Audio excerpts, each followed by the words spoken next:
All right, good evening. My name is Ben Mesmer, and I'm going to be giving a presentation on truth-seeking.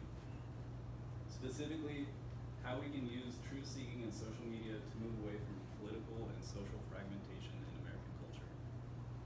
Really interesting, but it's actually really important, and it's important to me because it's professionally relevant, but it's also because I've gotten to watch people that I respected go on their social media and say things that I didn't think were true or appropriate. And so part of this is like calling those things out. We're gonna explore this in a problem solution format. So I'm gonna show you the problem, and then I'm gonna show you the research on like what the solutions are said to be. So first we're gonna look at the social media landscape, how that works and how it works against us. We're gonna look at where it plays out and then our options within that environment. So, social media, especially Facebook, it exploits our human need for validation. People like to be liked. It's a normal people thing. Social media works through your interaction. It tallies the likes that you have on certain pages. And the magic is in trying to figure out what you're going to interact with next. Mark Kaufman, a Facebook professor or a researcher, talks about how Facebook profiles you. It looks at the likes that you have on pages. It looks at the people that you interact with. It looks at the geolocations that you have. And it takes all that together into predicting what you will interact with next.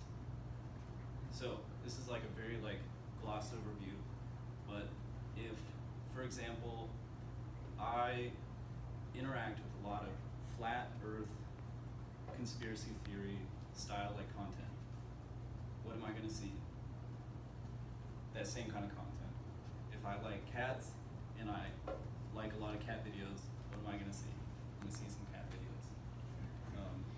The problem is that Facebook doesn't value truth over interaction. It will always try to show you something that you will interact with more likely. It just doesn't give any regard for something that we consider very important. So this is dangerous when the content is malicious. So the Pew Research Center did a paper on political polarization in the American public, and it assessed that social media mechanics led to a polarization in issues, especially politics. So in the same way that a person is catered to, of well now I only see flat earth and cat videos or content, I'm only surrounded by people that look at that same kind of stuff. And all of a sudden, my whole world, my whole perception is that there's a whole bunch of people who think this thing that I also think, because Facebook is manipulating that need for validation. So it's not that you're being showed lies, it's just you're being showed what you want to see, which is not always correct.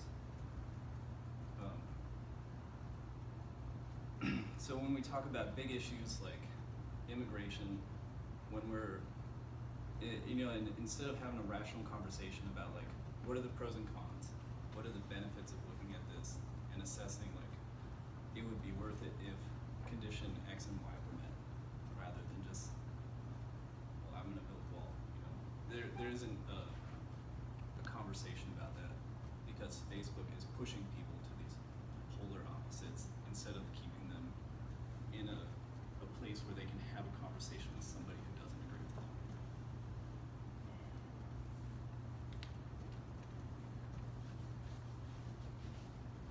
So where this leaves us is in a position where we can either act in leadership or in tacit acceptance of the content that we see. We can either accept the types of comments that people make, whether they're about bullying or they're gossip, or if they're in bigotry. You get a choice to either interact with them and control the environment around you, and not just around you, but around the people around you. Pamela Meyer, in her her TED Talk video talked about using truth to build trust by having hard conversations with people that are hard to have conversations with. And so like, it's a necessity to be able to have that with people who, I mean, I had an incident where I saw someone that I respected share a Facebook post that was linking, it was showing someone in a white supremacist like argument, and then they were saying that no, but like black people are like doing this more than us, and it was like, I thought I respected you, and then I saw you show something that was like where was your mind at? What were you actually trying to show? And so like, I didn't interact. I didn't choose to be courageous or a leader, and I allowed it to happen. So this is my chance to kind of fix that. There are also other ways where you can seek truth, and that's by like controlling the content that you see and share on Facebook. Looking at like the authors for like where it's coming from and what their intent is. Are they people that like actually care about people, or are they someone who is like, their agenda is to make you a